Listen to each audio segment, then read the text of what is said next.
Okay, so just hear me out on this theory. Benghazi happened, we know, because they were running guns to Syria, right? They were running not only guns, but they were running missile launchers and everything else. We don't know how bad they got. We do know that Libya had chemical weapons. We do know that those just disappeared. I haven't heard any talk about what happened to the chemical weapons and all of the bad weapons that Libya had, have we? Our sources tell us that you can't imagine what was lost through Benghazi. So we're running boatloads, literally, cargo ships of arms to Syria. Then what happens? Then Syria falls apart on us. Benghazi falls apart on us. The administration comes out and says all kinds of crazy things about what Benghazi was really all about, trying to cover it up. Now, you're not sure who is going to win in Syria, and all of a sudden, we have to go to war that doesn't make any sense at all. What do you think that maybe they were thinking that this is going to be really bad?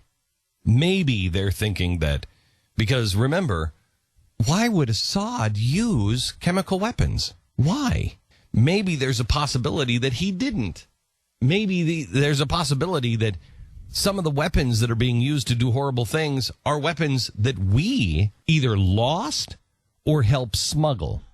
And so this whole thing is about covering the trail of the lost weapons from Benghazi. And as soon as those weapons are moved to some place like a bad PR site, a hospital, that's when the president's like, you know what, we got to have some. Because listen to this cut from John Kerry. Tell me you've ever heard anything like this. We're not talking about war. We're not going to war.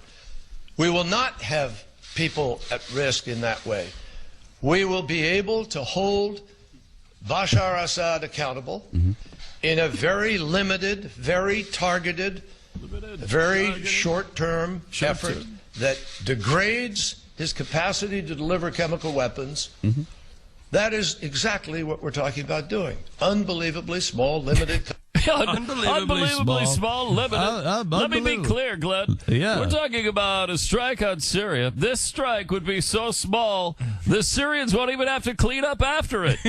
They won't have to sweep the floor or dust a coffee table. What if you hit a library? If we hit a library, it'll be an attack so small it won't knock a book off the shelves. This attack, Glenn, this attack will be so minuscule that the Syrians may not even know it happened. This will be an attack right here that we're talking about. This attack will be reminiscent not of Genghis Khan, but reminiscent of Shaka Khan. Maybe not even Shaka, but her distant cousin, twice removed, Sylvia Khan. Sylvia. Sylvia. Is she known for doing anything? She's known for not being able to fight her way out of a wet paper bag, Glenn. That's how small this attack will be. Right, okay. See, I mean, how does that make sense? It doesn't. It doesn't make sense. It just doesn't. That is a message to Syria and to Russia and everybody else. Look, we have some business we have to take care of for some reason. Pay no attention to it. Pay no attention. This has nothing. We're just cleaning up some business here.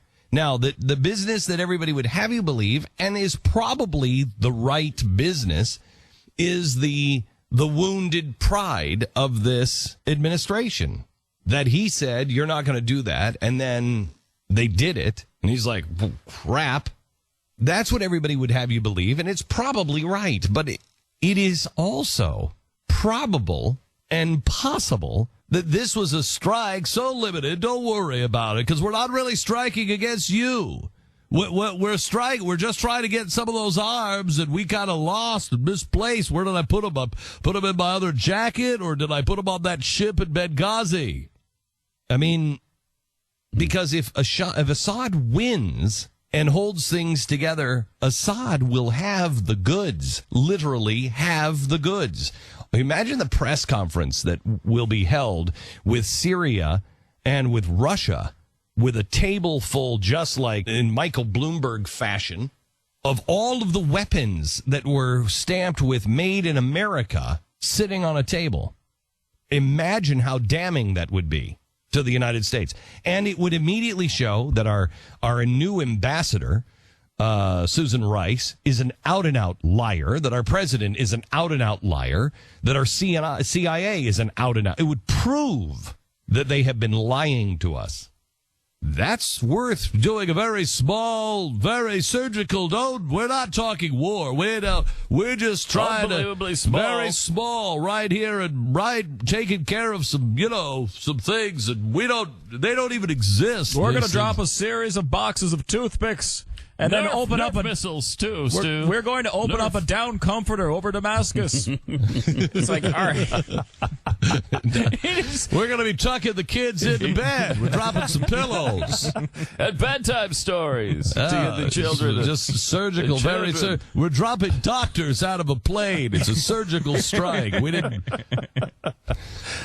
It doesn't make any sense. No, it doesn't. If you're trying to threaten somebody to not use weapons anymore, you don't say that. You don't say that. You don't say that. This is going to be painful for you. I'm trying to think of an analogy. Yeah, I'm trying to think of an analogy or another example of where this has happened before.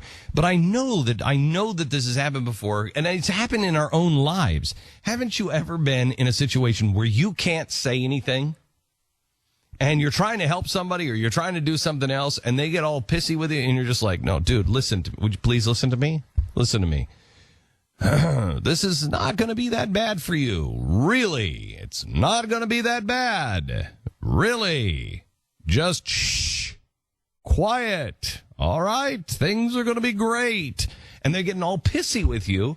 And you're like, you dummy, I am trying to help you. Yeah. Okay? Sure. I think they're not trying to help Syria. They're just trying to send the same kind of message. It's small. It's so small. Assad, you're not even going to notice it, really. Why? Well, if we were running the guns to them, which we assume we were. No. We don't assume. The New York Times has verified it. Yeah, we're fairly certain that the New York Times has verified it. So would this be in concert with Syria then, that they would allow us to? No, I don't think so. I think that I believe that Assad is going to win.